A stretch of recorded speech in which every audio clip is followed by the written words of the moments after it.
నమస్తే, welcome to యూఈటీవీ.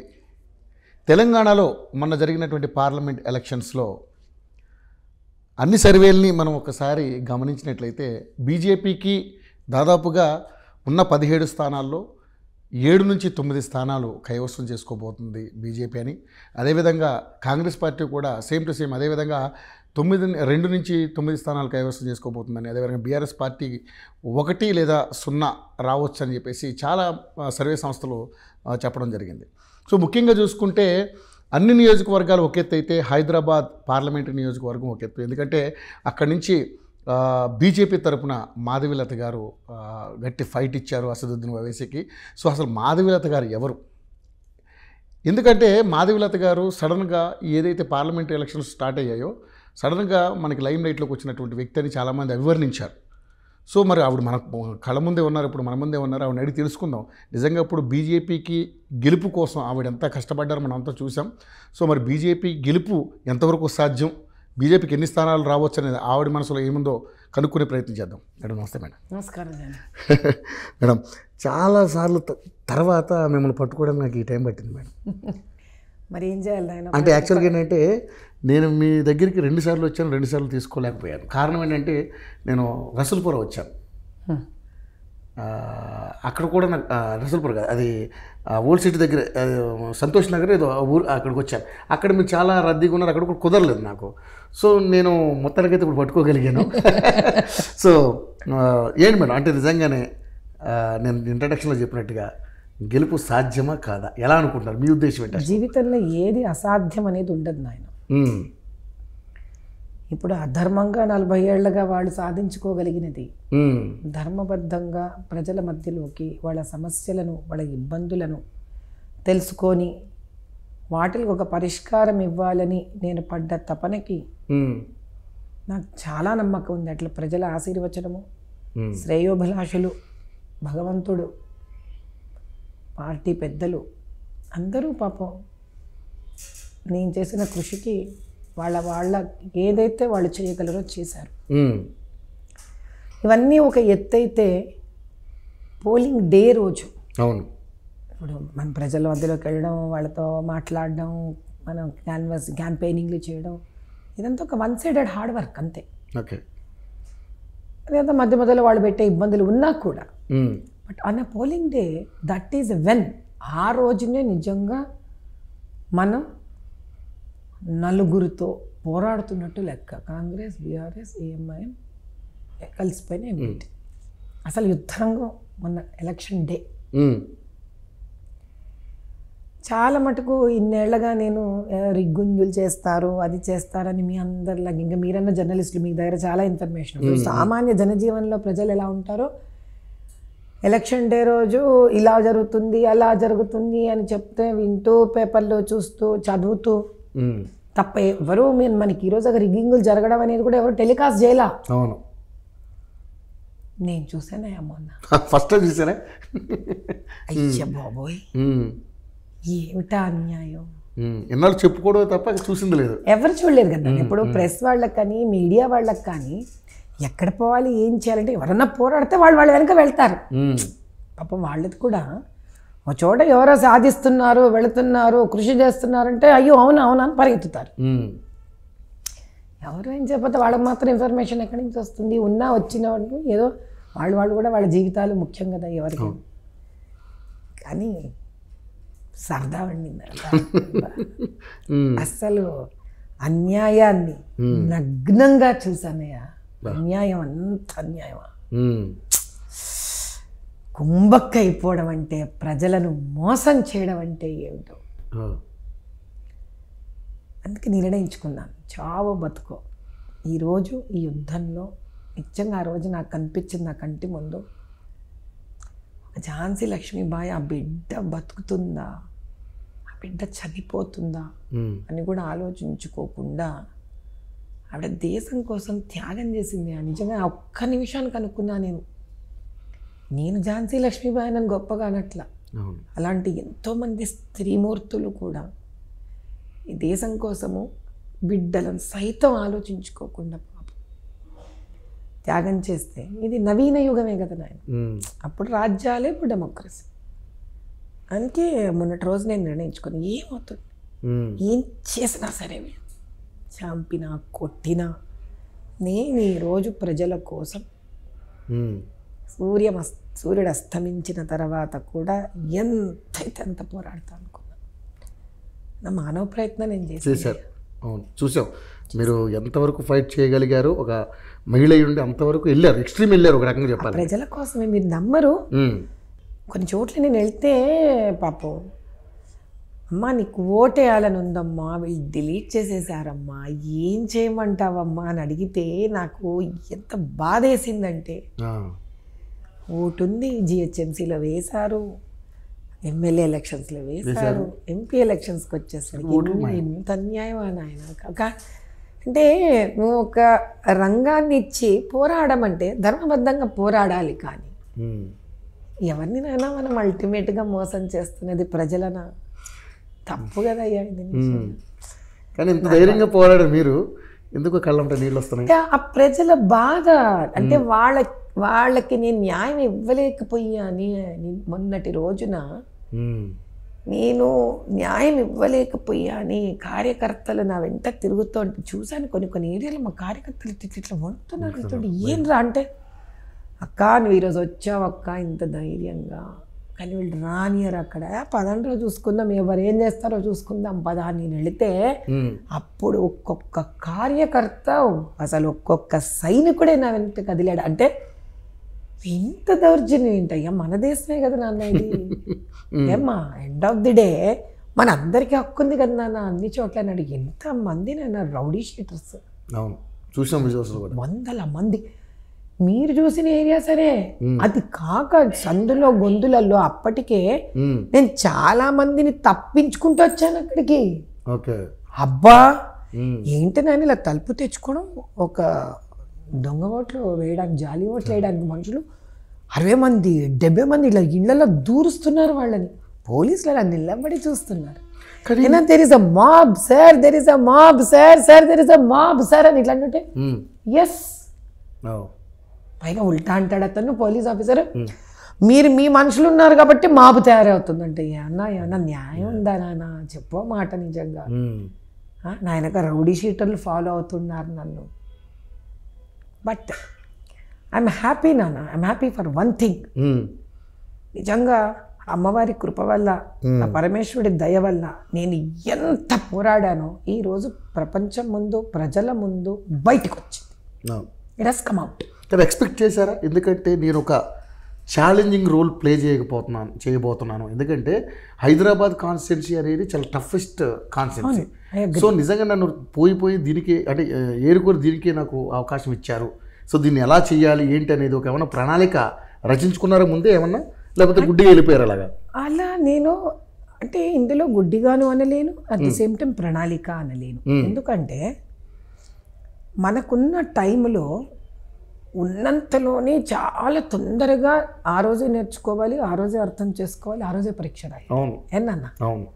కానీ చాలా హోంవర్క్ చేశాను. ఎట్లా పొద్దునంతా ఎంత తిరిగినా కూడా మళ్ళీ రాత్రి వచ్చి 12:30 1 గంట వరకు నోట్స్ రాసేవాళ్ళం అందరం కూర్చొని. ఈ ఏరియాకి వెళ్ళాము, ఇది మన ప్రాబ్లం, ఇక్కడ ఇష్యూ ఉంది, ఇక్కడ సమస్య ఉంది, ఎన్ని మైనారిటీ బూత్స్ ఉన్నాయి, వీళ్ళు ఎన్ని కెమెరాస్ పెడతారు, ఎన్ని కెమెరాస్ పెట్టరు, ఎవరెవరు కలిసిపోతారు, ఎవరెవరు కలవరు, జిహెచ్ఎంసీలో వర్క్ చేస్తుంది, అక్కడ వచ్చే ఇన్ని ఏళ్ళ అనుభవాలు ఎంతమంది దగ్గర ఉన్నాయి అన్నీ కంపైల్ చెయ్యడము, దీనికి ఒక స్ట్రాటజీ ఆలోచించుకోవడం. ఉన్న షార్ట్ పీరియడ్లో గ్రౌండ్ లెవెల్లో కార్యకర్తలను ఎవరు తెచ్చుకోవాలి, మనం పాపం నా కోసం చాలామంది మిగతా కాన్స్టిట్యుయెన్సీస్ నుంచి కూడా వచ్చారు. మార్వాడీస్ ఎంతమంది మా కాన్స్టిట్యుయెన్సీస్ నుంచి వచ్చారు.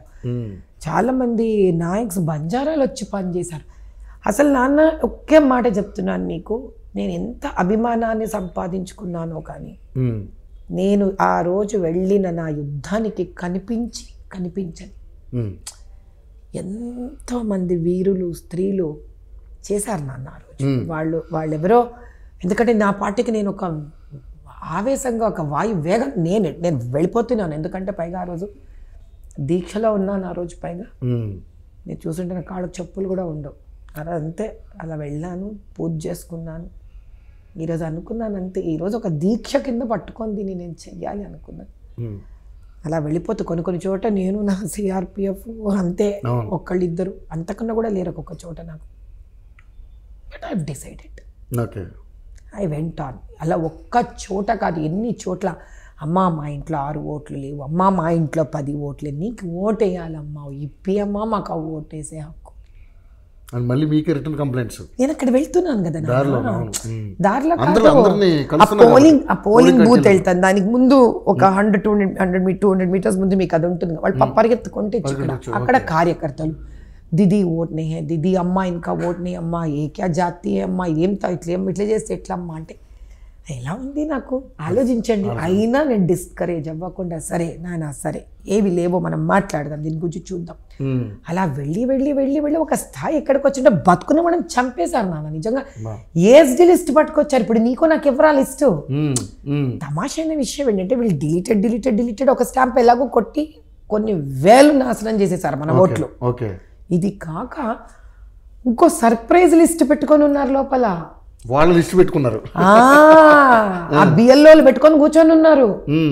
మన వాళ్ళు పాప అమాయకంగా ఎలక్షన్ కమిషన్ నుంచి రోల్ తీసి వాళ్ళకి ఇవ్వడం, నెయ్యి అని కొట్టి పారేయడం వాళ్ళు. అసలు అన్యాయానికి చంపేశారు. ఎక్స్ట్రా డిలీటెడ్ స్టాంపులు పెట్టుకొని ఇంకొక లిస్ట్ పెట్టుకున్నారు వాళ్ళు. That list is not tallying with our agent list. ఇప్పుడు ఆ లిస్ట్ తెచ్చుకోవాలి, నీకు వాడు ఇవ్వడు కదా లిస్ట్. ఒక చోటైతే I wanted to take that file and not suppose to take, దాన్ని మళ్ళీ ఏమంటారు పోలీస్ కేసు అంటారు. ఇది ఎట్లంటే తుమ్మితే దగ్గితే పోలీస్ కేసు, ముందు పోతే పోలీస్ కేసు, నువ్వు వెనక్కి వస్తే పోలీస్ కేసు, నువ్వు న్యాయం అడిగితే పోలీస్ కేసు, నువ్వు ధర్మం అడిగితే పోలీస్ కేసు, నువ్వు నోరు తెరిస్తే పోలీస్ కేసు. నువ్వు నమ్మవు నాన్న, మంగళఘాట్ పోలీస్ స్టేషన్లో 2 పాపం కార్యకర్తలు 500 మీటర్ల దూరంలో వాళ్ళు కూర్చొని అక్కడ స్లిప్స్ ఇస్తున్నారు.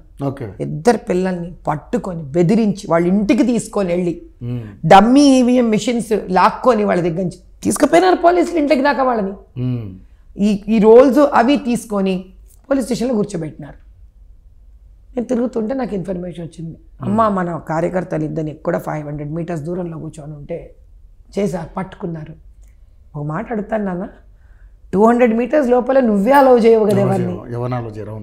ఏమ్మా అలో చేయవు కదా, మరి నువ్వు రోల్ని ఎలా పీక్కు, ఎలా ఎలా ఎలా నువ్వు పోనీ నీకు ఆ రోల్ ఎత్తితే ఎక్కడైనా నీకు పార్టీ బొమ్మ కనిపించిందా? మీరు సరిగ్గా చూడండి, there is one reel that is running. Azampura, old Malakpet 119 polling booth, Muslim స్త్రీ, ఏఎంఐఎం పార్టీ ఫోటో గీటో అన్ని పెట్టుకొని వాళ్ళ స్లిప్ పట్టుకొని ఉంటే, వద్దు తల్లి కష్టం అవుతుంది నీకు, నువ్వేమో పాపం సింపుల్ ఓటర్ అమ్మా హిందీలో చెప్పా, ఆ పైది చింపేసి లోపలికి వెళ్ళి ఓటేసుకోమ్మా అని చెప్పి బయటకు వచ్చినాను. That is who I am. కానీ మిమ్మల్ని ఓడించడానికి వాళ్ళు శతవిధాల గట్టి ప్రయత్నాలు చేశారు. అయితే మీ లెక్క ప్రకారం ఎన్ని ఓట్లు మిస్ అయ్యి ఉంటాయి అనుకుంటున్నారు? ఎన్ని వేలు అంటారు, ఎన్ని లక్షలు మిస్ అయ్యి ఉంటాయి అంటారు? నాకు తెలిసి సుమారు ఒక 1.5 లక్ష ఓట్లు మిస్ చేసేసారు మావి. 1.5 లక్ష మినిమం. ఎందుకంటే మాకు మిస్ చేసింది ఒకటి, వాళ్ళు లోపల పెట్టుకున్నది ఒకటి కదా నాన్న. అసలు ఒక బూత్లోనే 120లోనే ఇంత పెద్ద కట్ట ఏఎస్డి లిస్టు. నేను అది నా బుద్ధి చూడు, అసలు లాగొచ్చాను, లాగ్ తీసుకున్నా, రేపొద్దున లేదంటారు కదా, తీసుకొని నేను ఇట్లా చూపించి వాళ్ళకి ఇచ్చేసా. అసలు I should have taken pictures of that అన్నీ కదా. ఎందుకంటే వీళ్ళది ఏముంది నాన్న, వీళ్ళది గవర్నమెంట్, వీళ్ళు ఏం అబద్ధాలన్నా చెప్పేస్తారు. వీళ్ళు పోలీసులు కూడా వాళ్ళకి సపోర్ట్ చేస్తున్నారు కంప్లీట్. వీళ్ళు ఏమని అసలు ఇది జరిగింది కదా, 16 ఏళ్ల అమ్మాయి నీకు యాకత్పురా కాన్స్టిట్యువెన్సీ సంతోష్ నగర్లో గోల్డెన్ జూబ్లీ స్కూల్లో పట్టుబడింది. Presiding officer, she's a minor girl, 2 times ఓటేసింది. మైనర్ గర్ల్ పట్టుకొని వచ్చినారు వీళ్ళు, బుర్కా వేలు చేసి సెకండ్ టైం చూసి పట్టేసుకున్నామే. ఎంఐఎం ఏజెంట్ పరారైపోయినాడు అక్కడి నుంచి. తీసుకెళ్ళి పోలీస్ స్టేషన్లో సంతోష్ నగర్ కాలనీ సిఐ అయితే ఎంత దారుణం నాన్న వ్యక్తి మాత్రం, బాబోయ్ ఎంత వాళ్ళతో రాజీ పడి లొంగిపోయినాడు ఆ సిఐ నాకు తెలియదు. కానీ వెంటనే మాకు ఇన్ఫర్మేషన్ రాగానే మేము వెళ్ళిపోతే పోలీస్ స్టేషన్కి వెళ్ళాం, కానీ ఇంటికి పంపించేసినాడంట అమ్మ నాన్నతో ఇచ్చి. నీకెవరు ఇచ్చాడు హక్కు పంపించడానికి? నీకు అడల్ట్ అయితే నువ్వు లేడీ కానిస్టేబుల్తో కూర్చోబెడతావు. డెఫినెట్లీ సింపుల్ నానా. Logic. If she is an adult నీకు పంపించే అవసరం లేదు కదా. నీకు ఆ పోలీస్ స్టేషన్లో లేడీ కానిస్టేబుల్ ఉంది, నా ముందే నిలబడి ఉండింది అమ్మాయి. నువ్వు లేడీ కానిస్టేబుల్ ఉన్నా నువ్వు పంపించేసావంటే ఆమె మైనరే కదా. ఇంతకన్నా లాజిక్ ఎవరికి అక్కర్లే కదా. అంతే సింపుల్, అర్థం అవుతుంది. ట్యాంపర్ చేసేసి ప్రిసైడింగ్ ఆఫీసర్ కంప్లైంట్ లెటర్ని మైనర్ అనే పదం తీసేశారు. If she is not minor, why she is not in remand with your constable? మేము వెంటనే వచ్చేసాం కదా అక్కడ. మాతో అన్నాడు, అమ్మ మైనర్ గా ఎట్లుంచుకుంటామని పుసక్కని ఉన్నాడు ఆయన. మళ్ళీ కంప్లైంట్లో ఏమో వాళ్ళ అమ్మ నాన్నకి ఇచ్చి పంపించేసామన్నాడు. కంప్లైంట్లో ఏమో ట్యాంపర్ చేసేసారు దాన్ని. ఎఫ్ఐఆర్ ఎప్పుడు బుక్ చేశారని అడుగు. ఏమే మరి ఎఫ్ఐఆర్ బుక్ చేసి కాపీ ఇవ్వండి మాకు as per right to information కింద అంటే ఇదో ఇస్తాం అదో ఇస్తాం అని నెక్స్ట్ డే మధ్యాహ్నం 2 o'clockకి మైనర్ అనే వర్డ్ తీసేసి ఇచ్చాం. పోని నువ్వు మైనర్ పెట్టలే, ఏది మరి నిందితురాలు? ఎట్లా వదిలిపెట్టినావు నువ్వు నిందితురాల్ని? నాకేమో ఎఫ్ఐఆర్ బుక్కులు చేస్తారా 10 నిమిషాల్లో? ఇట్లా ఇట్లా ఇట్లా ఎలక్షన్ టైంలో మీకు ఇంత తీరిగ్గా ఉంది, ఇంత టైం ఉంది నా మీద చేయడానికి. దొంగ ఓట్లు వేసిన వాళ్ళని అది దొంగ ఓట్లు వేసిన వాళ్ళనేమో మీరు ఇండ్లకు కూడా పంపించేస్తారు, ఎఫ్ఐఆర్ నెక్స్ట్ డే బుక్ చేస్తారా?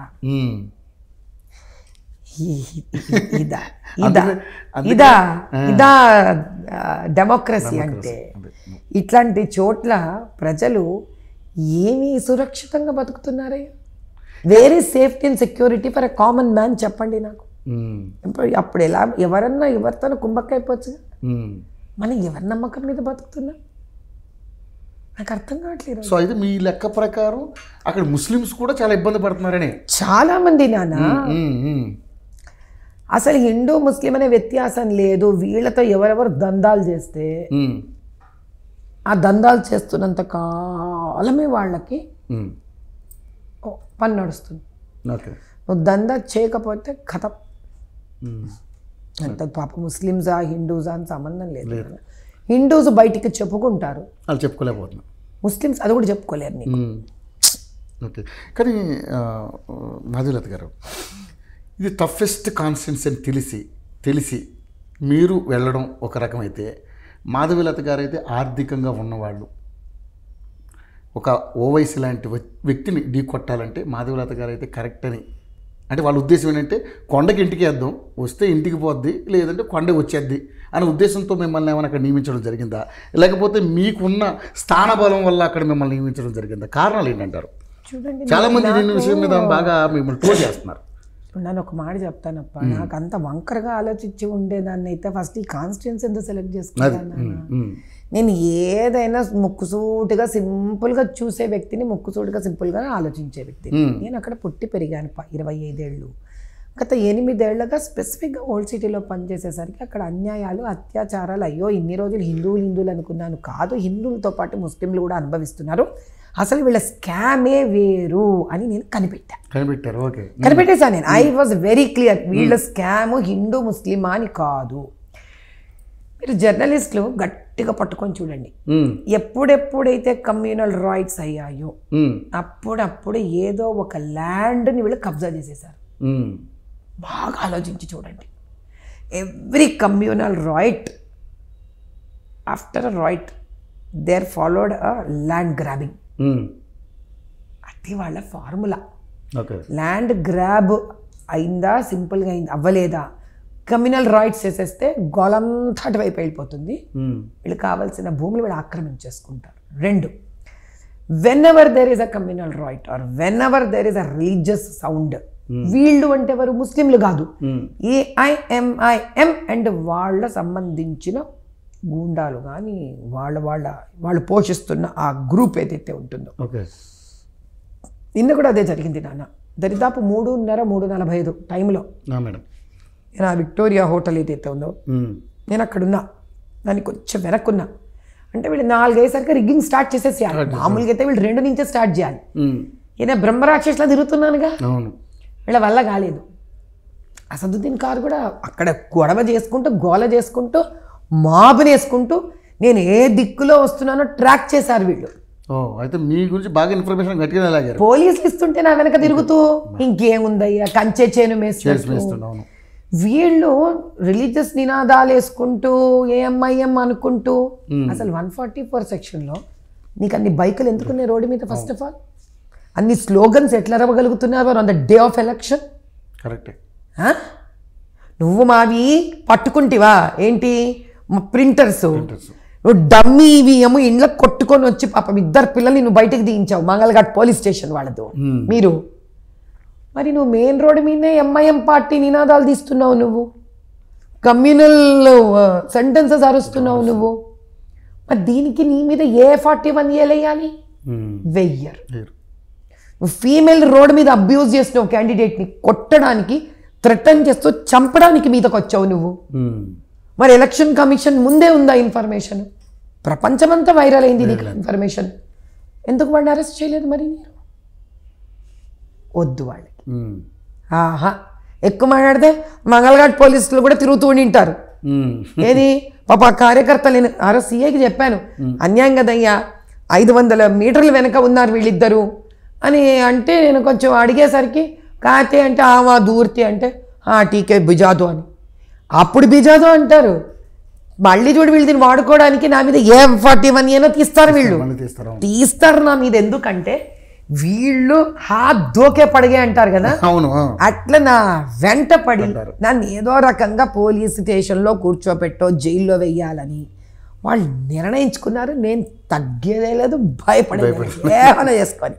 అయితే తమాష ఏంటంటే ఎందుకు చేశారు ఈ మాబ్ అక్కడ? నన్ను బెదిరించి నా మీద వచ్చి, సో దట్ అక్కడి నుంచి ఇదొక సిగ్నల్ వాళ్ళకి రిగ్గింగ్ స్టార్ట్ అవుతోందని. ఇంకా ఇంత లాంగ్వేజ్ ఉంటుంది వాళ్ళలో నన్ను ఆపించడానికి. ప్లస్ ఈ మాబ్ ఏదైతే నీకు ఒక్కసారి వస్తుందో వీళ్ళు రిగ్గు చేయగలిగిన మైనారిటీ బూత్స్కి స్ప్రెడ్ అయిపోతారు వీళ్ళందరూ అక్కడి నుంచి. 9 వరకు ఎలక్షన్ ఏమిటయా? చూసాం ఎలక్షన్ కమిషన్లో it has ended at 9 PM. ఎవరున్నారు నీకు అసలు 9 PM దాకా చేయడానికి? సరే, చిన్న క్వశ్చన్ అడుగుతాను నేను.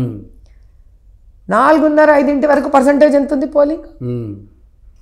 జస్ట్ 32 to 33 ఉంది. అక్కడి నుంచి 48 అంటే ఎంత పర్సెంట్? దాదాపు 20% పెరిగింది. నీకు అసలు అంత చెయ్యాలి అని అంటే నీకు 6 o'clockకే షట్ డౌన్ అయిపోయింది అంతా అవ్వాల్సింది. హిందూ బూత్స్ అన్ని షట్ డౌన్ అయినాయి 6కి. పిన్ అట్లా డాట్ లాగా 6:30 మధ్యలో షట్ డౌన్ అయిపోయినాయి. ఏముంది నీకు 9 వరకు ఎవడున్నాడు కొట్టడానికి అక్కడ? పైగా నేను ఒక బూత్లో ఫోన్ వీడియో కూడా తీసి పంపించినా కదా. అట్లా ఎన్ని ఉన్నాయి? ఇప్పుడు బహదూర్పూర్ అది కూడా వైరల్ అవుతోంది. అక్కడ పోయి టింగ్ కొట్టుకొని బయటకు వచ్చి టింగ్ కొట్టుకొని బయటకు వచ్చి జోక్ బొమ్మనా ఇది? చాలా ఇది చేశారు. ఇది ఎవడి సొత్తమ్మా ఇది అసలు? This is democracy by the people for the people to the people. ఇది వాళ్ళనే మోసం చేస్తున్నారా మీరు? ఇప్పుడు మీ మీద మొగల్పురాలో ఘోరమైన దాడి జరిగింది. అవును. వాళ్ళందరూనేమో మీరేమంటున్నారంటే వాళ్ళు ఎంఐఎం గూండాలని మీరు అంటున్నారు. వాడు ఆషర్ అరఫత్ ఉన్నాడు కదయ్యా, వాళ్ళ పోలింగ్ ఏజెంటే. అసదుద్దీన్ బైక్ కార్ పోయింది కదా దాని ముందు నుంచి, మీరు చూడలేదా? మీరు చూడండి, అన్ని ఛానల్స్లోనే ఉంది. Asaduddin car has passed us. మొత్తం మాబుని తీసుకొని వచ్చినాడు అతను పోలింగ్ ఏజెంటే కదా అయ్యా తిడుతున్నది నన్ను అక్కడ. ఇక నేను అనడం ఏంటి ఎంఐఎం అని? వాడు ఎంఐఎం నినాదాలు ఆకాశానికి ఎత్తేంత అరుస్తుంటే అక్కడ నేను అనడం ఏంటి ఇక్కడ? సో మీ పక్కన ఎవరు లేరు, ఓన్లీ మీ కార్యకర్తలు మిమ్మల్ని సేవ్ చేశారు. కార్యకర్తలు కూడా లేరు అక్కడ, ఎందుకంటే పాప వాళ్ళు ఇంకో చోట వెళ్ళిపోయి. అంతకు ముందే కార్యకర్తలు నాతో ఉంటే పోలీసులు బెదిరించారు మీ మీద. నా ముందే బెదిరించారా బాబు, మీ మీద సెక్షన్ వేస్తాము, మీ మీద 144 ఏంటి 6 మంది కార్యకర్తలు ఉంటే 144 సెక్షన్ వేస్తాడంట క్యాండిడేట్. అంత ఘోరంగా ఉంది. సరే వాళ్ళని నన్ను ఎందుకు లేనన్నా, మీరు ఇంకో పోలింగ్ బూత్ చూసుకోండి, నేను ఇక్కడి నుంచి ముందుకు వెళ్ళిపోతానన్నా. అలా నేను ఒక్కదాన్నే వెళ్ళిపోతుంటే ఫుల్గా వచ్చారు వాళ్ళు. పోలీస్ కంప్లీట్ ట్రాక్ చేస్తున్నారు ఎక్కడికి వెళ్తున్నాను. ఇంకా ఈమెను ఇట్లే వదిలేస్తే కష్టం, రిగ్గింగ్ చేసుకోవడం అనుకున్నారు వాళ్ళు. మాబ్ వచ్చారు. అయినా వస్తే ఎవడా భయపడేది ఇక్కడ? వాళ్ళు ఏమైనా భయపడిపోయేదా? కార్లో కూర్చొని వణికిపోతాను అనుకున్నారు. బయటికి దిగా నిలబడ్డాను. ఏం చేస్తావు చూసుకున్నాం. భయం అనిపించలేదు? ఎందుకంటే గతంలో కూడా చాలా క్రైమ్స్ జరిగినాయి ఆ ఏరియాలో. అంటే ఆ క్రైమ్స్ ఎవరి మీద జరిగే? సామాన్యుడి మీదే కదా. వాడు అనుభవించినప్పుడు ఆ క్రైమ్ మీద నేను అనుభవించాల్సిందే కదా మరి. లేకపోతే వాడిని నేను ఎలా రక్షిస్తానయ్యా? అంతే కదా. ఈ అన్యాయాన్ని ఎంతోమంది చచ్చిపోయి అనుభవించినప్పుడు ఆదిత్య నన్ను చంపుతారు మరి అని చూసుకుందామైతే. ఇంకా నేను లీడర్ని ఎట్లయ్యాను? నా ప్రజల్ని కాపాడే వ్యక్తిని ఎట్లయితానయ్యా నేను? ఇంకా అదే చూద్దాం ఎంతవరకు వెళ్తారు రాని. ఎస్. కానీ మాధవీలత గారు, మీరు ఇంత కష్టపడి అంత టఫెస్ట్ నియోజకవర్గాన్ని ఏదైనా సరే ఈసారి బీజేపీకి ఒక గిఫ్ట్గా ఇవ్వాలని చెప్పి మీరు గట్టిగా ప్రయత్నం చేశారు. కానీ మీకు బీజేపీ పార్టీ నుంచి కానీ బీజేపీ బడా వ్యక్తుల నుంచి కానీ ఎంతవరకు సహాయ సహకారాలు అందాయి? ఎందుకంటే అక్కడ ఉన్న కొంత నియోజకవర్గాలు ఎవరైతే ముఖ్యంగా చూసుకుంటే రాజేష్ సింగ్ గారు మీకు పెద్దగా సపోర్ట్ చేసినట్టు కనపడలేదు, ఎక్కడా కూడా ఆయన వచ్చినట్టు కూడా కనపడలేదు, మీ ప్రచారానికి ఆయన సహకరించినట్టు కూడా కనపడలేదు. కారణాలు ఏంటంటారు? నేను ఒకటే చెప్తాను ఆయన, ఒక నియోజకవర్గానికి పార్లమెంటరీ నియోజకవర్గానికి ఒకరికే సీట్ ఇవ్వగలుగుతారు. అవును కదా. అవును. ఒక్కసారి నాకు సీట్ ఇచ్చాక ఆ నియోజకవర్గంలో ప్రజలు నా ప్రజలయ్యా అల్టిమేట్గా. అవునా? ఇది గెలుపుకి సంబంధించింది కాదు. గెలవాలని, వాళ్ళకు ఒక తల్లి స్థానాన్ని నేను ఆపాదించుకోవాలని, వాళ్ళ కోసం నేను గట్టిగా నిలబడాలి, నా పిల్లలు వాళ్ళని నేను భావించా. ఎవరు వచ్చినా ఎవరు రాకపోయినా నేను ఒంటరిగానే మిగిలిపోయి నన్ను చంపిన తుది శ్వాస వరకు పోరాడే వ్యక్తిత్వం ఉన్న వ్యక్తిని నేను. ఐ డోంట్ కేర్ నాయన. I don't think about it. అంత ఆలోచిస్తే మనిషి తన గురించి కూడా ఆలోచిస్తాడు. అంటే నేననేది ఏంటంటే మీరు ఘోరంగా తిరుగుతూ ఉన్నారు, ప్రతి నియోజకవర్గాన్ని చుట్టేస్తున్నారు. నాకు తెలిసి మీరు తిరిగినట్టుగా ఏ నాయకుడు తిరగలేదు నాకు తెలిసి. నేనేమంటానంటే ఉన్న నాయకులు ప్రజలు నాతో ఉన్నారు. నేను కాదంటలేదు, చాలా. కాకపోతే అంటే ఇప్పుడు గెలిచిన వాళ్ళు కూడా మీకు సపోర్ట్గా ఉండాలంటాను కదా, కామనే కదా అది. ఇంకా ఎందుకంటే ఎక్కడెక్కడ మన సెంట్రల్ నుంచే నాయకులు వచ్చి ఇక్కడ ప్రచారాలు చేస్తున్నప్పుడు మీకు ఎవరు రారా? లోకల్ ఉన్న వాళ్ళు సహకరించరా మీకు? ఇంకా నేను దాని గురించి ఆలోచించదలుచుకోలేదు నాయన. నేను నా ప్రజలు అనే బంధము బాంధవ్యం నాకు ఎంత పెరిగిపోయిందంటే ఈరోజు ఎవరొచ్చినా వాళ్ళు రాకపోయినా నేను నా ప్రజల కోసం నిలబడతాను. నా తుది శ్వాస వరకు నేను నా ప్రజల కోసం నిలబడతాను. వాళ్ళు నా పిల్లలు. వాళ్ళ మీద ఎవరైనా కన్నెత్తి చూసి బెదిరించిన వాళ్ళని క్షమించండి. నేను రేపొద్దున ఒకవేళ మీరు గెలవకపోయినా ఇదే తరహాలో మాట్లాడతారా? డిస్కషన్ లేదు నాయన. అంతేనా? మొన్న ఎలక్షన్ అందరి తరపున నిలబడతారు. మొన్న ఎలక్షన్లో నేను చూసిన ఆ బాధ ఏదైతే ప్రజల్లో ఉందో, నేనున్నాను ప్రజలకి. నేనున్నాను ప్రజలకి. అమ్మీ తుమ్మి తెలుసుకుంటా వాళ్ళ కోసం. ఎంత దూరం అన్నా వెళతా. ఓకే. పార్టీ తరపున కాకుండా పర్సనల్గానే మీరున్నారు? ఎస్, నేను ఉన్నానబ్బా. ఉన్నా. ఈరోజు ఓపెన్గా డిక్లేర్ చేస్తున్నా, మాధవీలత బొందిలో ప్రాణం ఉన్నంత వరకు నా హైదరాబాద్ లోక్సభ పార్లమెంట్ వాళ్ళకి హిందువులని లేదు, ముస్లింలని లేదు, సిక్కులు కాదు, క్రిస్టియన్స్ కాదు, దళితులు కాదు, ఎస్టీలు కాదు, స్త్రీలు కాదు, పిల్లలేం కాదు, అందరికీ వ్యాపారస్తులనే కాదు, నేను అందరికీ నిలబడితే ఎక్కడ అన్యాయం ఉందో అక్కడ మాధవీలత ఉంటుందయ్యా. That's it. సో ముఖ్యంగా మీ మీద దాడి జరిగిన తర్వాత మామూలుగా అయితే ఎవరి మీద దాడి జరిగినా కూడా ఎవరైతే ఇక్కడ అధ్యక్షులు వారు ఉన్నారో నాకు తెలిసి కూర్చోబెట్టి ఒక ప్రెస్ మీట్ పెట్టి ఇలాంటి దాడి జరిగింది మా మాధవీలత గారి మీద అని చెప్పేసి ఎవరైనా మాట్లాడతారు. కానీ కిషన్ రెడ్డి గారు మిమ్మల్ని అలా కూర్చోబెట్టి ఒక ప్రెస్ మీట్ పెట్టడం కానీ అలాంటివి ఏం జరగలేదు. కారణం ఏంటంటారు? అంటే ఆయన కూడా మరి ఆయన కాన్స్టిట్యుయెన్సీలో ఎలక్షన్స్ బిజీలో ఉన్నారేమో. ఇప్పుడు నేను తిరుగుతున్నాను కదా నాయన. అయిపోయింది, ఎలక్షన్ అయిపోయిన తర్వాత అయినా సరే ఇలా జరిగింది, ఇంత దారుణం జరిగింది, ఇది ప్రజాస్వామ్యం, మీరు ఇప్పుడు ఎలాగైతే గళమెత్తుతున్నారో ఒక మాట చెప్పాలి కదా వాళ్ళు కూడా. అసలు అది అంటే ఒకటి నాయన, ఆయన ఢిల్లీకి వెళ్ళారు. Understand that. నిన్ననే వెళ్ళిపోయినారు ఆయన ఢిల్లీకి. ఓకే. నాకు తెలిసి వాళ్ళందరూ కలిసి ఎలక్షన్ కమిషన్తో గట్టిగా పోరాడుతున్నారు. ఎస్. ఆయన ఎందుకంటే అంత రాష్ట్ర అధ్యక్షుడిగా ఆయనకు బాధ్యత ఇచ్చినప్పుడు ఖచ్చితంగా వాళ్ళ మనసులో వాళ్ళకు ఉండే ఇబ్బందులు, వాళ్ళకి సపోర్ట్ చేయాలనే వాళ్ళ పద్ధతి, విధి విధానం ఉంటుంది.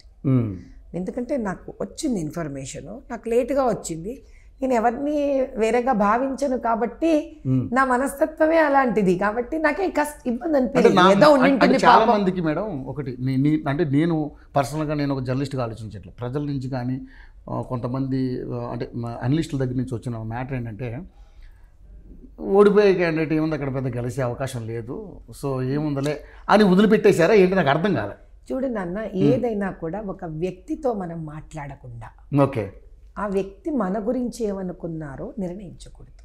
జీవితంలో మనస్పర్ధలు ఇలాగే వస్తాయి. Okay okay. పరివారమైనా సరే, పార్టీ అయినా సరే, స్నేహితులైనా సరే, వాళ్ళ స్థానాలలో వాళ్ళకి ఏం ఇబ్బందులు ఉన్నాయో, వాళ్ళు ఏం పరిగెత్తారో, వాళ్ళు ఎంత ప్రయత్నించుంటారో, అయినా ఎవరి గురించైనా తప్పుగా ఆలోచించడానికి ఒక క్షణం సరిపోతుంది. కానీ అదే వ్యక్తుల గురించి, వాళ్ళ మంచితనం గురించి ఆలోచించడానికి చాలా కాలం పడుతుంది. మనుషులతో బంధాలు బాంధత్వాలు పెంచుకోవడం ముఖ్యం, కానీ తుంచుకోవడమో, శత్రుత్వం తెచ్చుకోవడమో, ఉన్న పార్టీలోనో విమర్శించడమో అది ఏ రకమైన సంస్కారవంతమైన పని కాదు. నేను 10 మందిని కలుపుకుంటూ ముందుకు వెళ్ళాలి అనుకునే మనిషిని. ఈరోజు నాకు మన అధ్యక్షుల వారు కూడా ఇప్పుడు నిన్న హడావిడిగా ఆయన ఢిల్లీ వెళ్ళిపోయారు అని ఏమో నా కోసం అక్కడ ఏం మాట్లాడడానికి వెళ్ళారు ఇప్పుడు మనకు తెలియదు కదా. తెలియని విషయాన్ని కంక్లూడ్ చేసే వ్యక్తిని నేను కాదు. తెలుస్తుంది, ఒక 2-3 రోజుల్లో తెలుస్తుంది. అదే కాకుండా ఈరోజు నాకు ఉన్న ఫోకస్, నాకు ఉన్న సమస్య, నేను ఏం చేస్తున్నాను, నా ప్రజలు పాపం ఎంత నిరుత్సాహపడి ఉన్నారు. ఇప్పుడు ఈరోజు నా ముందు ఏమిటిరా సబ్జెక్ట్ అంటే పాప ఓట్లు వేయాలని వచ్చి ఓట్లు వెయ్యలేక వాళ్ళందరూ ఒక బాధ స్థితిలో ఉండింటారు. మనం ఎందుకు లేరు అనుకోవాలి. ఒక ఓటర్ అందరికన్నా ఎక్కువ ఎమోషనల్ ఎవరు ఉంటాడు, ఓటర్ ఉంటాడు. చూసాం, ఏపీలో చూసి ఎక్కడ చూసాం, ఆ ఓటర్ ఉంటాడు. ఏదో తీసుకెళ్ళాలి, గెలిపించేయాలి అని, అమ్మని గెలిపియాలి అని. అసలు మార్వాడీలు పని చేశారు నాన్న నిన్న. అసలు తెలుగు మాట్లాడే వాళ్ళు చేయాలంటే ఎలా పరిగెత్తారు అనుకున్నారు, ఆ యువకులు ఎట్లా పరిగెత్తారు అనుకున్నారు. కడుపు నిండిపోయిందయ్యా. అంత ప్రేమను సంపాదించాని జీవితానికంటే అసలు ఈ నిమిషంలో ఇలా నా లైఫ్ ఇక్కడితో ఎండ్ అయిపోయినా కూడా నేను ఇబ్బంది పడను. కాబట్టి ఇప్పుడు కూర్చొని, విచ్ ఇస్ వెరీ ఇంపార్టెంట్, నా కిం కర్తవ్యం, దాన్ని ఏం చేయాలి నెక్స్ట్ అంటే ఈ ప్రతి ఓటుని ఏం అన్యాయం జరిగింది ఇక్కడితో వదిలిపెట్టాను. నేను వదిలిపెట్టను. నేను రీపోలింగ్ కోసం ప్రిపేర్ అవుతున్నా. వదిలిపెట్టాను నాయన. ఎందుకు వదిలిపెట్టాలి? ఇది నాకు ధర్మయుద్ధం. The game has just begun. That's it. ఎలక్షన్తో ఎండ్ అవ్వాల, ఎలక్షన్తో మొదలయ్యింది నాకు. I'm committed. నా ప్రజలకు నేను కమిటెడ్. నా ప్రజలకు నేను విశ్వాసపాత్రురాలులాగా నిలబడతాను. ఓటు వేసిన వాడికి, ఓటు వేయలేకపోయిన వాళ్ళకి. అంత పోలింగ్ బూత్ వరకు వచ్చి వెయ్యలేక నిరుత్సాహపడితే నేను మీకు ఒక చోట చెప్తాను. రోషామేలు స్పెసిఫిక్గా నాకు బూత్ నెంబర్ గుర్తులేదు, ఎన్ని తిరిగాను, చాలా తిరిగారు. తల్లి కొడుకు వచ్చారు. వచ్చి అమ్మా మేరా బేటా కా ఓటునే అమ్మా, ఆప్కో దాల్తా అమ్మా అంటే పాపం వాడిని తీసుకొని నేను వాడి స్లిప్ తీసుకొని లోపలికి పోతే దట్ సో బ్యాడ్. ఎంత రూత్లెస్గా ఉన్నారంటే ఎలక్షన్ దాంట్లో ఉందయ్యా, ఎలక్షన్ సైట్లో ఉంది, నువ్వు ఎట్లా ఒక స్టాంప్ డిలీట్ అనేసి వేస్తావు అని. మరి మీరు ఏమైనా కంప్లైంట్ ఏమైనా చేశారు? ఇక్కడ నన్ను వికాసరాజు గారికి కంటిన్యూస్గా పంపిస్తున్నా నేను. ఆయన జవాబు లేదు, పాడు లేదు. 18 ఫోన్ కాల్స్ చేశాను. అది షో యూ చూడండి. వికాసరాజు గారికి I called 18 times. No response. Response ఏమన్నా ఏమీ లేదు. You would be surprised. అసలు ఏంటయ్యా అసలు నిజంగా అది ఎంత భయంకరమో. ఇట్లనా? Is this how you would want react? I'm surprised. So నిజంగా మీరు మిస్ అయినా నిజంగానే ఆ 1,00,000 ఓట్లు దాకా మీరు ఏదైతే చిల్లరనుకుంటున్నారో అవన్నీ నిజంగా ఒకవేళ ఉండుంటే ఈరోజు ఇంకా కాన్ఫిడెన్స్గా ఉండేవారా మీరు, ఒకవేళ పడి ఉంటే మీకు? అయ్యా నేను మీకు ఒకటే మాట చెప్తాను, నా కాన్ఫిడెన్స్ని ఒక ఓటు వెయ్యడమో ఇది 18 times వికాస్ రాజ్ ఎలక్షన్ పక్కన 18 సార్లు 18 సార్లు ఫోన్ చేశాను ఆయన, ఎత్తలేదు. కానీ నా ఎఫ్ఐఆర్కి ఎస్ అనే టైం ఉంది ఆయన దగ్గర. 18 times ఆయన ఎత్తకపోయేసరికి నేను ఏం చేస్తాను ఆయన చెప్పాడు. 13 May మీకు డేట్ కూడా ఉంది చూడండి. 18 times ఫోన్ చేశాను నేను ఆయనకి. పోలీస్ వాళ్ళేమో మాకు ఇన్స్ట్రక్షన్స్ లేదు అంటారు, లిఫ్ట్ చేసి ఏం లేదు. మెసేజెస్ పెట్టాను, అయ్యా అన్యాయంగా డిలీట్ చేశారు అయ్యా ప్లీజ్ చూడండి, మీరు టెక్స్ట్ మెసేజెస్ పెడుతున్నా, ఫోటోగ్రాఫ్స్ పెడుతున్నా. No he did not. Okay. So మీరు బూత్ల దగ్గరికి వెళ్ళినప్పుడు అదే అంటే మీకు ఏదో ఇన్ఫర్మేషన్ వచ్చిందా లేక కావాలని దొంగ ఓట్లని పట్టుకునే ప్రయత్నంలోన ఆ బురకాలను లేపి చూడడం అనేది నా చేతులతో నేను ఎక్కడ లేపానయ్యా, ఈ లేపాను అంటారు. అసలు ఇది తప్పు మాట కదా. నేను చెయ్యకుండానే వాళ్ళే తీసి చూపించారు. పోలీస్ లేడీ ఉండింది అక్కడ, ఆమె నేను చూడనని చెప్పేసింది. మా అమ్మ చెప్పింది, ప్రిసైడింగ్ ఆఫీసర్ని అడిగాం ఎందుకండి అక్కర్లేదనింది. మరి నువ్వు ఏజెంట్ చూస్తాడుగా, మరి నేను అసలు క్యాండిడేట్నే కదా, నేను లేడీనే కదా. అవును అమ్మా ప్లీజ్ నీ ఐడి చూపించు, ఒకసారి ఫేస్ చూపించమ్మా అంటే వాళ్ళు ఇట్లా ఎత్తి చూపించినారు. సో అది మీరే ఎత్తారు అని మీ మీద కేసులు, అదే కదా వాళ్ళకి కావాల్సింది. వాళ్ళు అర్జెంటుగా నా మీద ఇప్పుడు రామబాణం వేస్తావు ఎఫ్ఐఆర్. అవును. ధర్మంగా అమ్మ ప్లీజ్ ఫేస్ చూపించు తల్లి అంటే వాడు ఫేస్ చూపిస్తావు ఎఫ్ఐఆర్. నువ్వు న్యాయబద్ధంగా ఏందయ్యా మా పిల్లల్ని ఇట్లా ఎత్తుకొచ్చేసావు, 500 meters వెనక కదా నాయన వాళ్ళు ఉన్నారు, ఇది ఎక్కడ అన్యాయం అంటే ఇంకో ఎఫ్ఐఆర్. అంటే మనము ల్యాండ్లు కబ్జాలు చేయక్కర్లే, గుండాలు పెట్టి కొట్టించక్కర్లే, ఇవన్నీ చేసిన వాడికి ఉండవు ఎఫ్ఐఆర్. అట్లా మాబ్ వేసుకొని తిరిగిన వాడు, అమ్మ నా బూతులు తిట్టి వీళ్ళందరి మీద ఉండదు. నువ్వు న్యాయం కోసం పోరాడితే నీకు ఇది ఎఫ్ఐఆర్, నువ్వు ధర్మంగా నిలబడితే నీకు ఎఫ్ఐఆర్, నువ్వు నిజం మాట్లాడితే నీకు ఎఫ్ఐఆర్. అది అట్లా వాడుతుంది ఇక్కడ ఉన్న రజాకార్ పోలీస్ జులుము. అండర్ కాంగ్రెస్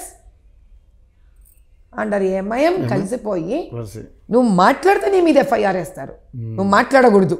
వాళ్ళకి లొంగిపోయి వంగిపోయి. కాంగ్రెస్ ఉందనుకుంటున్నారు లేకపోతే బీఆర్ఎస్ పార్టీ ఉందనుకుంటున్నారు? ఇప్పుడు ఇంకా బీఆర్ఎస్ ఉంది, బీఆర్ఎస్ ఉన్నాడు, బీఆర్ఎస్ అట్లే చేసింది. రాష్ట్రంలో ఎవరు గెలిస్తే వాళ్ళు ఇలాగే ఉన్నారు. మనం నోరు తెరిచి మాట్లాడకూడదు, మనం న్యాయంగా ఉండకూడదు. వాళ్ళకు తొత్తులుగా అన్నా బతకాలి, చేతగాని వాళ్ళలాగన్నా బతకాలి. ఈ రెండిటూ కాదకుండా నేను న్యాయంగా బతుకుతా, ధర్మంగా బతుకుతా, నేను మాట్లాడతాను నిజం అంటే కథం ఎఫ్ఐఆర్ షీట్ ఏమీ రాయకుండా బ్లాంక్ పేపర్ రెడీగా ఉంటుంది అన్నమాట. ఎఫ్ఐఆర్ స్టాంపు కొట్టడం రాయడం ఫాస్ట్గానే ఇస్తారు. నాకు చాలా ఫాస్ట్. అప్పుడు మొత్తం డిపార్ట్మెంట్ పర్ఫెక్ట్గా వర్క్ చేస్తారు. ఓకే, బ్రహ్మాండంగా వర్క్ చేస్తారు. సో మాధవీలత గారు ఎలా గెలుస్తారయ్యా? ఓవర్ నైట్లో స్టార్ అయిపోయిన ఆవిడ అంటే ఒక సోషల్ మీడియాలో ఇంటర్వ్యూలు చేసి, ఒక శాటిలైట్ మీడియాలో ఇంటర్వ్యూ చేసి, అది నేషనల్ మీడియాలో కూడా ఇంటర్వ్యూలు చేసినంత మాత్రమే అయిపోతుందా, గెలుస్తుందా అని చెప్పేసి చాలామంది సోకాళ్ళు మాట్లాడారు, నేను కూడా విన్నాను. సో అంటే జనం తలుచుకుంటే మాధవీలత గారు చెబితేనో రవికుమార్ చెబితేనో ఓట్లేరు, జనం తలుచుకుంటే వాళ్ళు ఏమనుకున్నారో చేస్తారు. అంతే. కానీ మీరేమనుకుంటున్నారు? ఇలాంటి మాటలు మీకు కూడా వినిపించుంటాయి. నేను పెద్దది నన్ను పట్టించుకోను. మీరు డబ్బు బాగా వెదజల్లి చేయించుకున్నారు ఇంటర్వ్యూలను కూడా వచ్చింది మీ మీద వార్త. అనుకునే వాళ్ళది ఏముంది నాన్న, లోకులు కాకులు అనేవాడు అంటుంటాడు. ఎందుకు? వాడికి ఈర్ష్య మీ మీద, మీకు వస్తున్న వాళ్ళు ఎంత ఈర్ష్యపడితే నేను అంత హ్యాపీ బా. ఎందుకని అడుగు? నిజమే. మరి జీవితంలో ప్రోగ్రెస్ రిపోర్ట్ నీకు ఎక్కడ కనిపించాలి? స్కూల్లో కాలేజీలో ప్రోగ్రెస్ రిపోర్ట్ మార్కులతో తెలుస్తుంది. జీవితంలో ప్రోగ్రెస్ రిపోర్ట్ ఎంతమంది ఈర్ష్యపడే వాళ్ళు ఉంటే మనం అంత ఎదుగుతున్నట్టు, అంత న్యాయంగా ఉన్నట్టు. వాళ్ళని ఈర్ష్యపడుతూ ఉండమంటేనే బెస్ట్. వాడు ఈర్ష్యపడని, నాకు ప్రోగ్రెస్ రిపోర్ట్, ఐఎమ్ హ్యాపీ. ఈర్ష్యపడేవాడు ఎంత చేతగాని వాడిగా మిగిలిపోయాడయ్యా జీవితంలో. పాపం కదా, నాకు జాలి వాడంటే ఉండని. ఓకే. కానీ సోషల్ మీడియా వల్ల ఫేమస్ అయ్యానా అనుకుందాం. ఏమ్మా, సోషల్ మీడియా చూసేవాళ్ళు వినే ప్రజలు ఏమన్నా వెరీ వెరీ మనుషులా, బుర్రలేని వాళ్ళ ప్రజలేగా? అది కాదయ్యా, నేను ఒక్కదానే సోషల్ మీడియా ఎందుకు? మరి ఏ అమ్మాయి లీడర్ సోషల్ మీడియాలో లేడా? ముఖ్యమంత్రి గారు సోషల్ మీడియాలో లేరా? మరి ఇన్నేళ్ల నుంచి ఎందుకు వాళ్ళంతా పెంచుకోలేకపోయారు? సత్తా ఉన్న చోట గంగి గోవు పాలు Gritted గరిటెడైనను చాలు కడవడైననేమి కరము పాలు. కాబట్టి ఎవరి దగ్గర దమ్ము, సత్తా, న్యాయము, ధర్మము ఉంటుందో ప్రజలు ఎవరిని ఎప్పుడు ఎలా గుర్తించాలో గుర్తిస్తారు. ఎలక్షన్ డే రోజు నేను చూపించాను అది, మరి అందుకు మెచ్చుకున్నారు ప్రజలు నన్ను, ఓకే అందుకు రన్ అయింది నా సోషల్ మీడియా. ఎందుకంటే నేను ఎవరెవరితో పని చేశాను వాళ్ళందరికీ తెలుసు నేనెవ్వరు. 20 ఏళ్లుగా కష్టార్జితాన్నే ప్రజల మధ్యలో సేవ చేస్తూ సామాజిక ఒక సోషల్ వర్కర్ కింద నేను ఎంత పని చేశాను నా ప్రజలకు తెలుసు, నాకు తెలుసు. నేనే రోజు వాటి పబ్లిసిటీ తెచ్చుకోలేదు. కానీ మేడం, మీరు ఎప్పుడైతే సీటు ఆశించారో అప్పుడే మీరు లైమ్ లైట్లోకి వచ్చారు అనేది చాలామంది మాట్లాడతారు. అంతకుముందు ఎందుకు మీ ఇన్ని సేవలు చేసినా బయటకు రాలేకపోయారు? నేను ఏ రోజు ఇప్పుడు సేవలు బయటికి ఎలా వస్తాను, ప్రెస్ మీట్ని తెచ్చుకొని పెట్టుకుంటే ప్రెస్కి నేను చేశాను అని చెప్పుకుంటే తెలుస్తుంది. నేనే పాపులారిటీ కోసం చేయలేదు కదా. నా మనస్తత్వం ఏంటో, బిడ్డకు బాధ ఉంది చేశాను, అమ్మ ఒక కాన్పు ఇబ్బంది అయింది హెల్ప్ చేశాను, భోజనం లేదు ఇచ్చాను, స్కూల్ కష్టపడింది ఇచ్చాను. దానికి పబ్లిసిటీ ఎందుకు? స్వచ్ఛందంగా చేశారు మీరు. స్వచ్ఛందంగా చేశాను. ఇప్పుడు టికెట్ ఇచ్చా కూడా నేను పిలిచానా ఎవరినన్నా? నేనే 3 సార్లు అమ్మడబడ్డా కదమ్మా. ఇప్పుడు టికెట్ ఇచ్చాక పొలిటికల్ పొజిషన్ కాబట్టి ఆటోమేటిక్గా మీడియా వాళ్ళు వస్తారు. వచ్చినప్పుడు వాళ్ళు 10 ప్రశ్నలు వేస్తారు, నేను ఆన్సర్స్ ఇచ్చా, నేను ఇచ్చే ఆన్సర్స్ ప్రజలకు నచ్చిండొచ్చు, అంతే కదా. నేను ఏమన్నా 20 ఏళ్ళగా ఇప్పుడు 20 ఏళ్ళగా నేను చేసినవి మా దగ్గర లెక్క ఖాతా జమ ఉంది అని చూసుకోండి. వాళ్ళకి అందిందా లేదా పోయి అడగండి. ఇందులో ఏమన్నా దాచడానికి మూచడానికి ఏమన్నా సినిమా చారిటీ, సినిమాల్లో ఏమైనా షూటింగ్, ఇది యాక్టింగ్ చారిటీ కాదు కదా, నిజ జీవితం చారిటీ కదా. నేను ఈరోజు పాపులారిటీ కోసం చూడలేదు, నేను ఒక తల్లిలాగా చేశాను. కానీ నాకు పొలిటికల్ సీట్ ఇచ్చినప్పుడు media wanted, media was curious. ఎవరి అబ్బాయి ఈవిడ, వాళ్ళకున్న ఆతృత, ఉత్సాహము, ఆసక్తి, ఈవిడెవరు అంతే. మొన్న NHTVలో మరి NTVలో ఇటో 8 మంది అటో 8 16 మంది అర్ధరాత్రి 1:30 అయింది. మరి అది వాళ్ళు అప్పటికి నెల రోజుల నుంచి అడుగుతున్నారు. సరే అని వెళ్ళి ఇచ్చాను. అది కూడా మరి చాలామంది ప్రజలు చూశారు. వాళ్ళని తక్కువ అడిగారా ప్రశ్నలను? నన్ను ఎవరు ఇప్పుడు ఈరోజు నువ్వు నీకేం చెప్పానా, నువ్వు ఇది అడగచ్చు ఇది అడగకూడదని అడిగానా?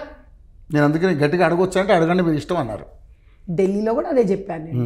నాకు ఎవరు జర్నలిస్ట్ వచ్చినా నేను ఎవరిని కూడా ఇది అడగచ్చు ఇది అడగకూడదు కనీసం ప్రశ్నలు కూడా తెలుసుకోవడం ఇష్టపడను. నాకు వచ్చింది, నాకు తెలిసింది, నా న్యాయము, నా ధర్మము, నేను మాట్లాడతాను అంతే. End of the day I'm whoever I am. So ఇప్పుడు బీజేపీ పెద్దల దగ్గర కానీ బీజేపీ పార్టీ నుంచి కానీ మీరు సంతృప్తిగా ఉన్నారా అసంతృప్తిగా ఉన్నారా? తృప్తిగా ఉన్నా, బ్రహ్మాండంగా ఉన్నా. నాకేం అంతేనా? అబ్బే అట్లా నాకు అసలు మాత్రం ఇంత కూడా ఓకే. నాకు బాధ ఎప్పుడు కలుగుతుంది తెలుసా? ఒక చిన్న పిల్లలకి భోజనం దొరకపోతేనో, ముసలివాళ్ళకి దిక్కు దివాణా లేకపోతేనో, స్త్రీ చాలా అతపాతాళాలను కూరుకుపోతేనో, ఎస్సీలు, ఎస్టీలు, దళితులు, బంజారాలు ఇట్లాంటి వాళ్ళని అలా వెలేసినట్టుగా వాళ్ళని వదిలేస్తేను నన్ను అవి బాధ పెడితే కానీ నన్నుగా ఎవరైనా ఏమైనా అన్నా తిట్టినా ఏమైనా చేసినా జనరల్గా నన్నది అదే మనస్తత్వంగా వదిలేసి వెళ్ళిపోతాను. లేదా నాకు ఇదేదో కావాలనో వీళ్ళు నన్ను పట్టించుకోలేదనో అసలు అంత ఆలోచన ఉండదు నాకు. I'm not that by nature. నేను అది కాదు.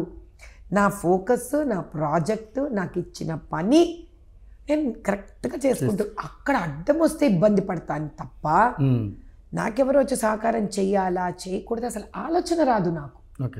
ఈరోజు కూడా నేను ఏం ఆలోచిస్తున్నా, మొన్న ఇంత ఎలక్షన్ అయింది, ఎక్కడెక్కడ అధర్మం జరిగింది, ఎవరెవరు బాధపడ్డారు, ఎవరెవరు కష్టపడ్డారు, హోంవర్క్ చేస్తా ఇంకంతే. వీళ్ళు మాట్లాడారా నా గురించి, వాళ్ళు నాకు అంత ఆలోచననే రాదు నాకు. బేసిక్ మనస్తత్వమే అట్లా.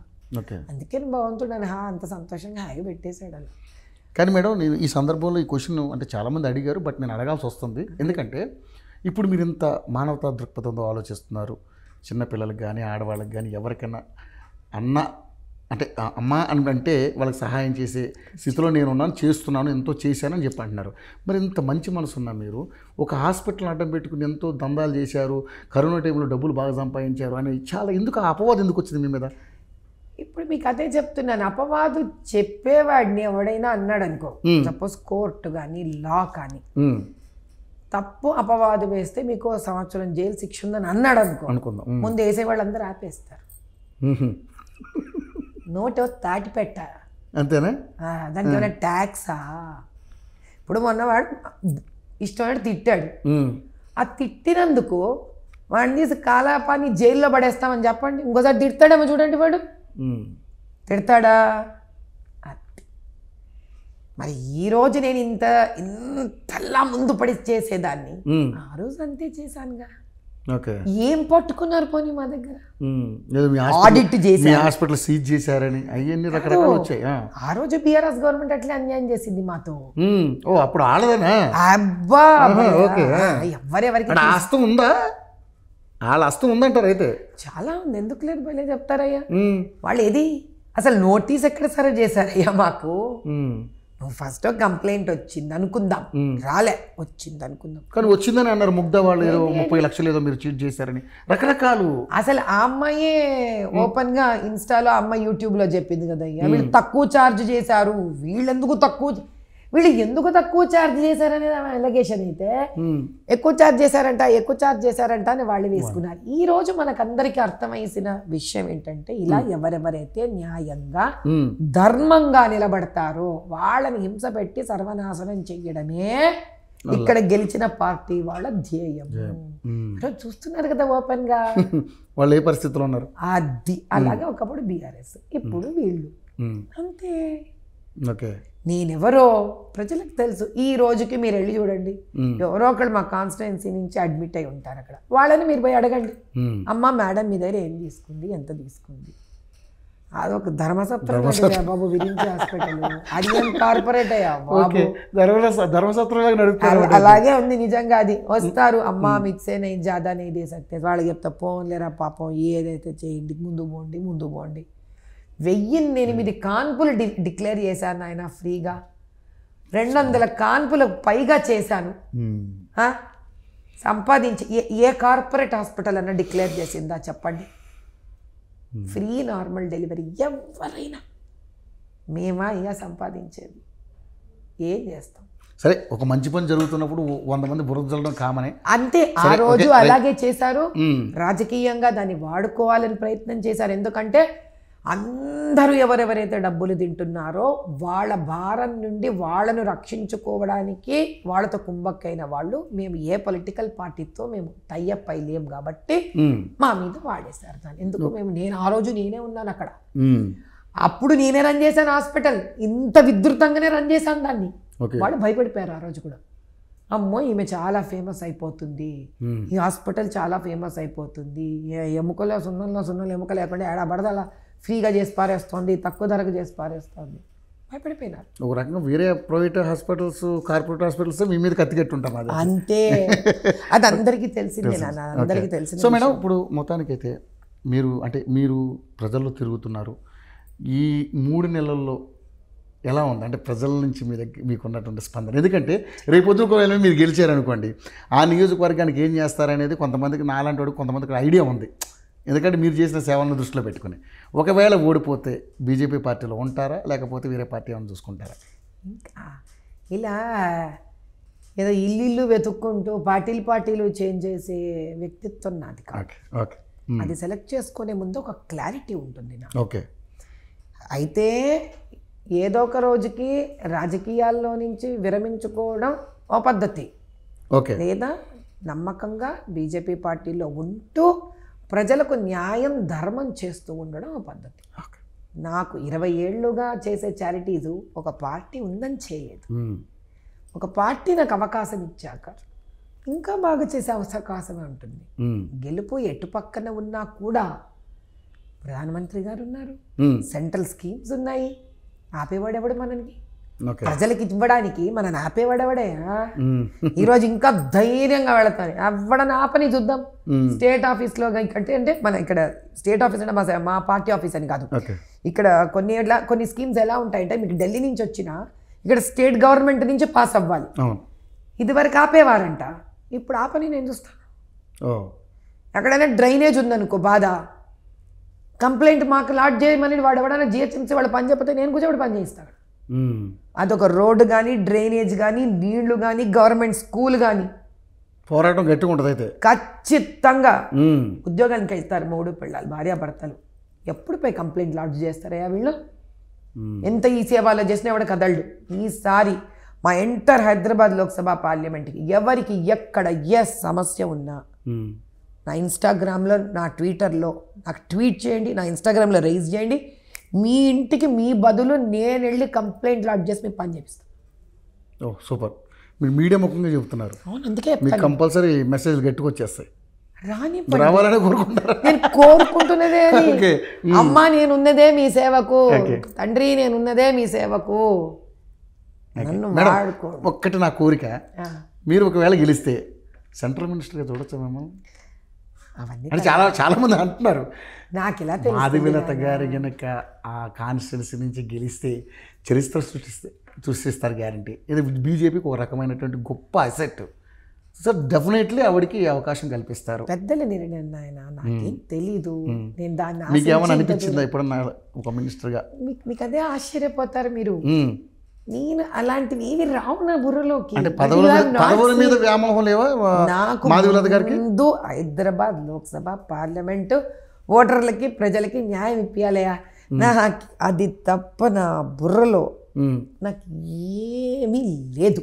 ఓకే. రెండోది, నాకు ఏదైనా మినిస్టర్షిప్ ఇవ్వాలి ఇవ్వకూడదు అని పెద్ద ఆయన పైన కూర్చొని ఉన్నారు, అది వారిష్టం. నేనెవరు? నాది కాని దాని మీద ఆశించే హక్కు నాకు ఎక్కడుంది ఫస్ట్ చెప్పు. ఓకే.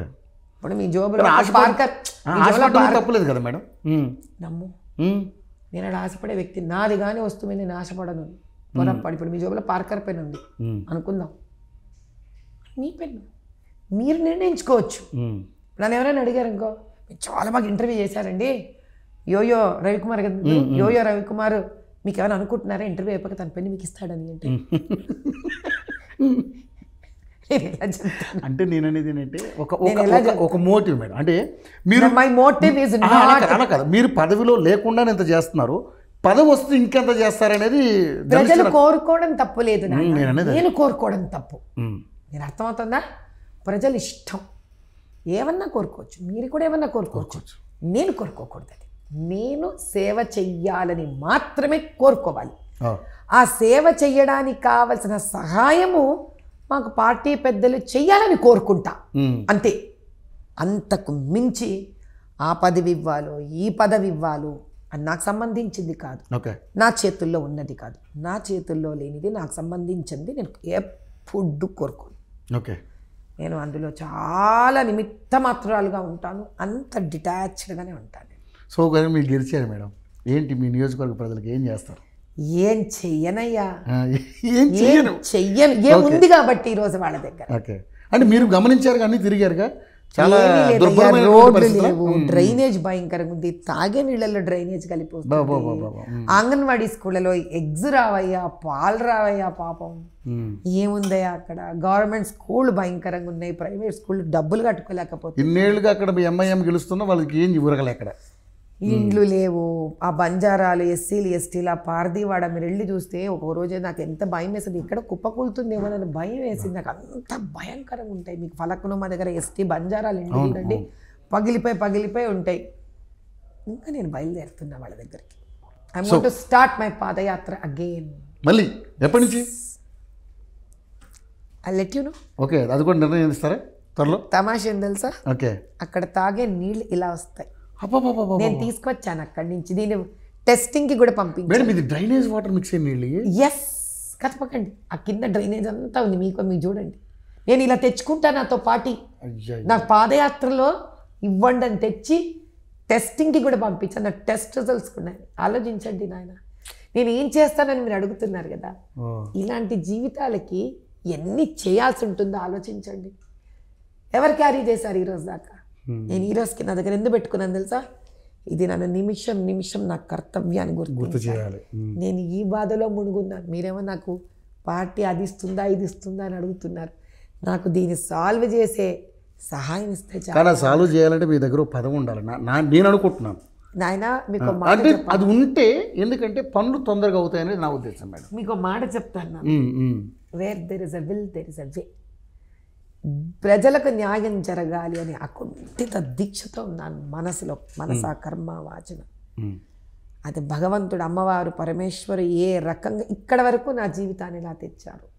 ముందు ముందు కూడా ప్రజాసేవ కోసం అదే విధంగా వాళ్ళు నాతో నిలబడతారని, అదే విధంగా నాకు అట్లాంటి సహాయ సహకారాలు ఎప్పుడెప్పుడు కావాలో నేను చూపించే ధైర్యానికి, నిజాయితీకి వాళ్ళు ఇస్తారు అని నేను ఆ భగవంతుడిని నమ్ముకున్నా. సో ఎలా జరుగుతుందో చూద్దాం. థ్యాంక్ యూ మేడం, మీ విలువైన సమయాన్ని కేటాయించి ఇచ్చారు, మంచి ఇంటర్వ్యూ ఇచ్చారు. ఇప్పటివరకు ఇవ్వలేదు ఏమనుకో. పర్లేదు ఎందుకంటే మీకున్న బిజీ స్కెడ్యూల్ మధ్యలో మేము 2-3 సార్లు ట్రై చేసాం, కుదరలేదు. But okay, no problem. But election ముందు చేద్దాం అనుకున్నాను, అయిపోయిన తర్వాత చేశాను. అయినా ఇదొక వెరైటీ. అంటే నేనేదో ఫేమస్ అయిపోవాలి, మిమ్మల్ని అడ్డం పెట్టుకుని, లేకపోతే మీరు ఈ ఇంటర్వ్యూతో ఫేమస్ అయిపోవాలి, ఇవన్నీ చేస్తాం. నాకేంటంటే మీ దగ్గర క్వశ్చన్లు కావాలి, నేను తీసుకున్నాను, అయిపోయింది. చెప్తా, నన్ను ఈ రోజు దాకా ఇంటర్వ్యూ చేసిన వాళ్ళ ఎవ్వరికీ అటువంటి భావన లేదు. నేను ఇంతమందిని జర్నలిస్టులని ఈ చిన్న స్వల్ప కాలంలో చూశాను. నన్ను అభిమానించి వచ్చిన ఇంటర్వ్యూలు తీసుకున్నారు తప్ప ఎవరు కూడా ఒక్కళ్ళో ఇద్దరు అక్కడ ఇక్కడ నన్ను ఇబ్బంది పెట్టినా కూడా సరే వాళ్ళ మనస్తత్వం ప్రవృత్తి అనుకుని వదిలేశాను తప్ప. But 99.9% journalist have only wanted to know truth, నిజం తెలుసుకోవాలి అని ముందుకొచ్చిన వాళ్ళే. నాతో ఇంటర్వ్యూలు చేశాక నన్ను ఇష్టపడి నన్ను ప్రశంసించి వెళ్ళిన వాళ్ళే తప్ప నన్ను ద్వేషించిన వాళ్ళు, నేనెవరో తెలుసుకున్న తర్వాత నన్ను ద్వేషించిన వాళ్ళు లేరు. అది చాలు కదా నాయన జీవితాన్ని. నేను కూడా అంతే మేడం, మీలాగా. ఇప్పుడు ఓకే, మీ గురించి తెలుసుకోవాలి, మీకు కొన్ని క్వశ్చన్లు అడగాలనుకున్నాను. ఓకే రైట్, మీరు చెప్పగలిగారు, హ్యాపీ. సో ఎనీవే, మీరు గెలవాలని మనస్ఫూర్తిగా ఏటివి కోరుకుంటున్నాను. మీరు గెలవాలి. నేను ఇది చూసిన తర్వాత మీరు తప్పకుండా గెలవాలని కోరుకుంటున్నా. ఎందుకంటే ఇంకా ఎక్కువ అక్కడ మీరు చేయాల్సింది చాలా ఉంటుంది. సో అక్కడ ప్రజలు ఎలా ఉంటారనేది, ఓల్డ్ సిటీ అంటే ఏంటనేది మనకి తెలుసు, ఎప్పటి నుంచి మనం చూస్తున్నాం కదా. సో మంచి మెజారిటీతో కాకపోయినా గెలవాలి మీరు, ముందు గెలుపు ముఖ్యం, మంచి మెజారిటీ రావాలి నేను కూడా కోరుకుంటున్నాను. ఒక్కసారి ఎంఐఎం కోటను మనం బద్దలు కొట్టాలనేది నేను కూడా మనస్ఫూర్తిగా కోరుకుంటున్నాను. Thank you madam, thank you so much. చాలా సంతోషం తండ్రి. సో మొత్తానికైతే మాధవీలత గారు మనకి కలిశారు. సో కారణం ఏంటంటే అది ఒక టఫెస్ట్ కాన్స్టిట్యున్సీ అయినప్పటికీ కూడా ఒక మహిళ అయినా ధైర్యంగా తను ఎక్కడా కూడా దాడులు జరిగినప్పటికీ కూడా తను తగ్గేదేలే అనుకుంటూ కూడా అక్కడ జరిగినటువంటి ప్రతి అంశాన్ని కూడా ఎలక్షన్ కమిటీకి చెప్పాలని ప్రయత్నం చేస్తూ ఉన్నారు. చాలా ప్రయత్నాలు చేసినప్పటికీ కూడా వాళ్ళు ఎవరు కూడా పట్టించుకోలేనటువంటి పరిస్థితి ఉంది. ఎన్నో కంప్లైంట్లు చేశారు, అయినా కూడా ఎవరు కూడా పట్టించుకోలేదు. సో చూద్దాం, ఎందుకంటే బ్యాలెట్ బాక్స్లో ఉంది, మనకు 4వ తారీఖున రిజల్ట్ బయటపడబోతుంది. సో నేనైతే కోరుకుంటున్నాను మేడం గెలవాలని, అందరూ కోరుకుంటే తప్పకుండా గెలుస్తారు. సో ఆ బోగస్ ఓట్లు ఏంటనేది మేడం తెలుస్తానన్నారు, చూద్దాం ఏం జరగబోతుందో. Over to studio.